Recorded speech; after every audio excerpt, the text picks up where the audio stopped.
Saudara, pasukan Israel terus menyerang wilayah Lebanon Selatan. Serangan ditujukan ke sejumlah lokasi Hizbullah. Korban tewas mencapai 569 jiwa. Serangan udara dilakukan Israel ke wilayah Lebanon Selasa malam. Militer Israel menargetkan sejumlah lokasi Hizbullah, termasuk fasilitas penyimpanan senjata yang memicu ledakan. Sementara militer Israel menyebut telah mengidentifikasi serangan yang ditujukan ke wilayah Tel Aviv oleh Lebanon pada Rabu pagi.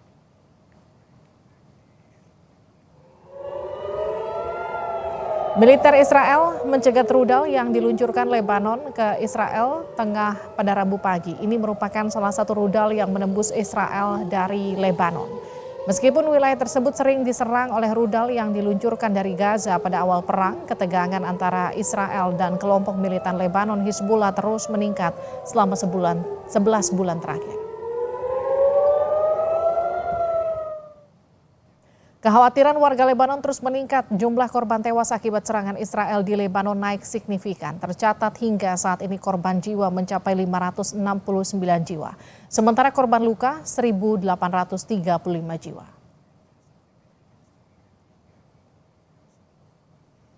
Perdana Menteri Israel Benjamin Netanyahu menyatakan akan terus menyerang Hizbullah. Militer Israel akan melakukan apapun untuk mendorong Hizbullah menjauh dari perbatasan Lebanon Israel. להכות בחיזבאללה. ואני אומר לעם בלבנון, המלחמה שלנו לא איתכם, המלחמה שלנו עם חיזבאללה. נסראללה מוביל אתכם לסף התהום. אמרתי לכם אתמול להתפנות מהבתים שבהם הוא שם לכם טיל בסלון ורקטה בגראז'. מי שיש לו טיל בסלון ורקטה בגראז' לא יהיה לו בית.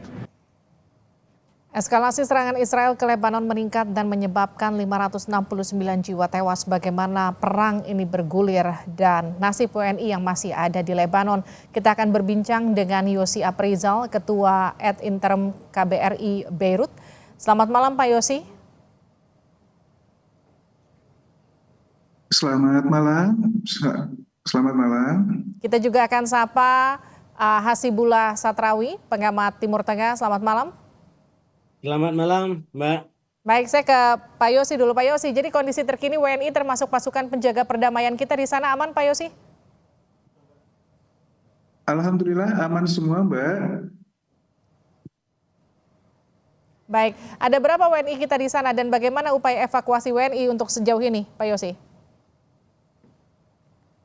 Baik, pertama-tama mungkin kita sampaikan dulu bahwa pemerintah kita sudah sigap dalam menyikapi perkembangan karena tidak ada indikasi perbaikan kondisi. Kita sejak 4 Agustus sudah tetapkan siaga 1 dan kita sudah mulai berangsur melaksanakan evakuasi bagi warga. Itu sudah 3 gelombang.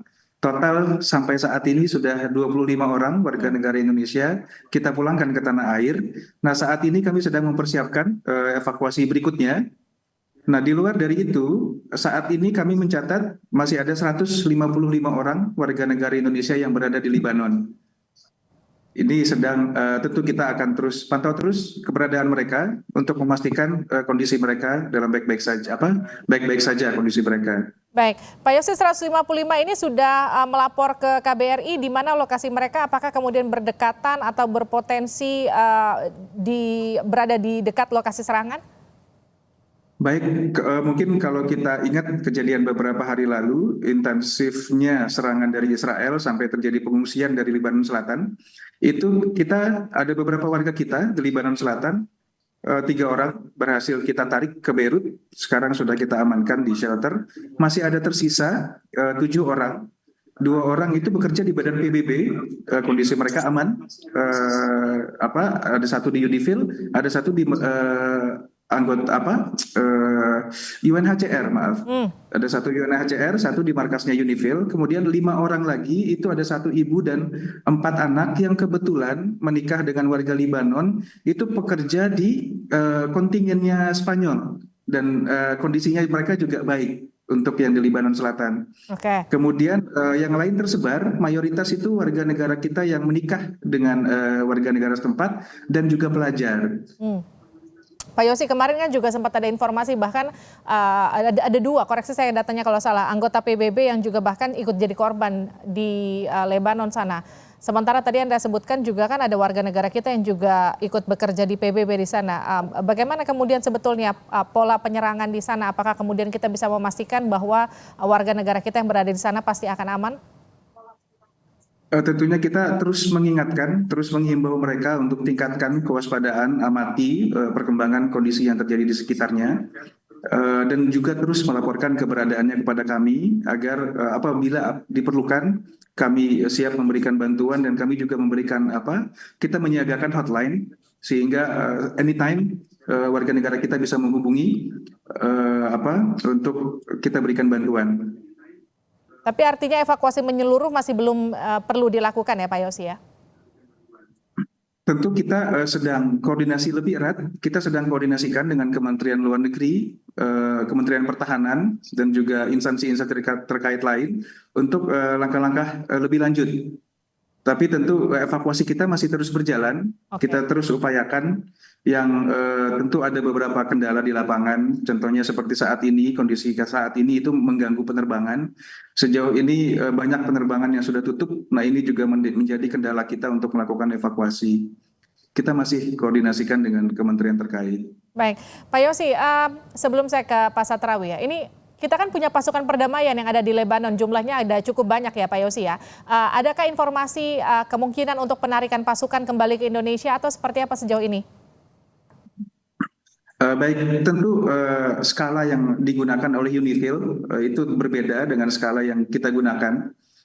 Kita sipil, mereka di kemiliteran, tapi tentu mereka sudah menyiapkan juga selain KBRI menyiapkan rencana kontingensi untuk warga, mereka juga sudah punya rencana kontingensi sendiri untuk penarikan pasukan apabila sudah benar-benar kondisi darurat tidak memungkinkan adanya keberadaan pasukan kita di sana.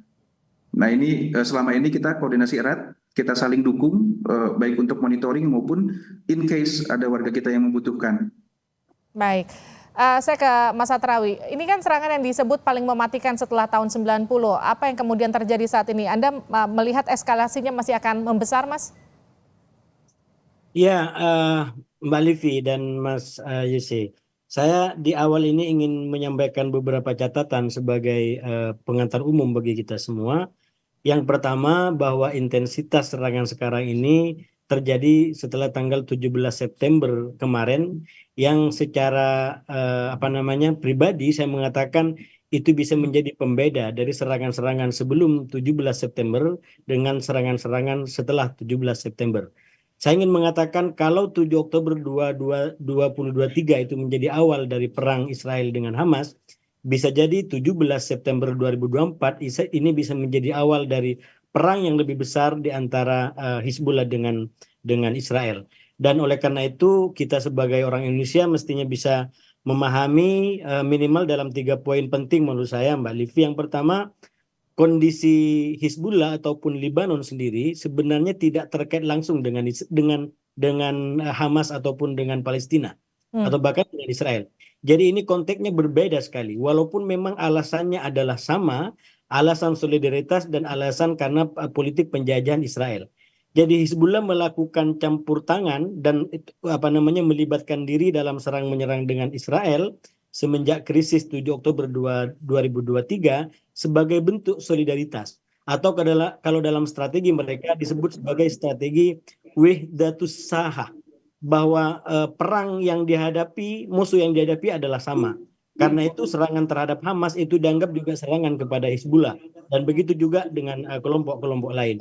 Tapi secara hukum dan politik tetap berbeda di antara serangan Israel dengan Hamas dan serangan atau perang di antara Israel dengan Hizbullah. Karena tadi Hizbullah dan Lebanon secara umum tidak ada konflik secara terbarukan dengan Israel, kecuali memang setelah terjadi serangan 7 Oktober sebagai bentuk solidaritas tadi. Dan yang kedua, Mbak Livi, yang ingin saya katakan adalah Lebanon merupakan sebuah negara kecil yang mempunyai trauma konflik yang sangat-sangat mendalam. Ya, Lebanon pernah mengalami perang yang disebut sebagai perang saudara, Walaupun secara akademis banyak ahli mengkritik itu karena terlalu banyak faktor dan kelompok yang berbeda-beda di situ yang terjadi semenjak pertengahan 70-an sampai 90. Dan sekali lagi bagi bangsa Libanon, bagi warga Libanon atau bagi bangsa masyarakat Arab secara umum, perang itu perang yang sangat memilukan. Saya dulu cukup lama di Kairo, itu masih banyak lagu-lagu yang memberikan semangat untuk kebangkitan Libanon demi kemanusiaan, demi perdamaian, demi masa depan yang lebih baik. Itu sebuah upaya untuk memberikan semangat kebangkitan bagi Libanon, bagi Beirut yang dilanda perang cukup panjang sampai 15 tahun. Dan yang ketiga, nah ini konteks yang berbeda Mbak Livy, agak berbeda, sangat kontras dengan Hamas di Palestina. Friksi-friksi dan kelompok-kelompok politik di Libanon itu tidak sama seperti di Palestina. Walaupun mungkin memang di Palestina ada, katakanlah ada Fatah dan Hamas, tapi ketika Hamas diserang, minimalnya Fatah tidak sampai keluar menentang Hamas.